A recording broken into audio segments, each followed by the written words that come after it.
J'interviendrai pour protéger les personnes si elles sont affaiblies, vulnérables ou menacées dans leur intégrité ou leur dignité. Je donnerai mes soins à l'indigent et à quiconque me les demandera. Toutes les personnes présentes sur notre territoire devraient pouvoir se faire soigner sans obstacle. Aujourd'hui, il existe des dispositions dans notre législation, des pratiques des administrations qui limitent et entravent l'accès aux soins des personnes étrangères sur le sol français. Les personnes en grande précarité sans titre de séjour ont droit à l'aide médicale d'État, une couverture maladie spécifique mais complexe à obtenir, moins protectrice que la sécurité sociale et de courte durée. D'ailleurs, seuls 51% des personnes qui y auraient droit sont couvertes en raison de la lourdeur des démarches administratives. Pourtant, elles ont réellement besoin de soins. Elles vivent souvent dans des conditions dangereuses pour leur santé.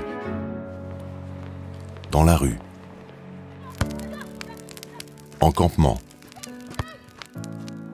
squat ou bidonville, sans eau ni sanitaire.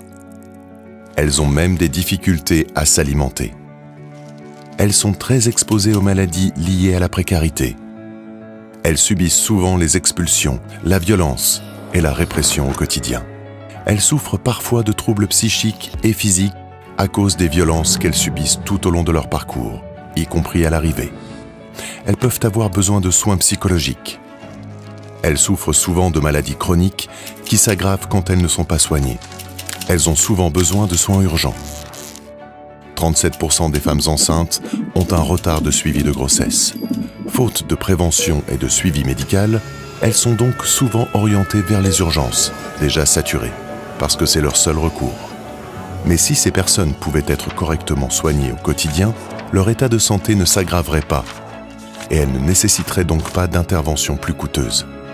L'accès aux soins des personnes précaires de nationalité étrangère serait grandement facilité par une simplification administrative qui intégrerait les bénéficiaires de l'AME dans la sécurité sociale. Médecins du Monde, tout comme de nombreuses institutions, dont l'Académie nationale de médecine, demandent la création d'une protection maladie vraiment universelle, qui prendrait en charge tout le monde.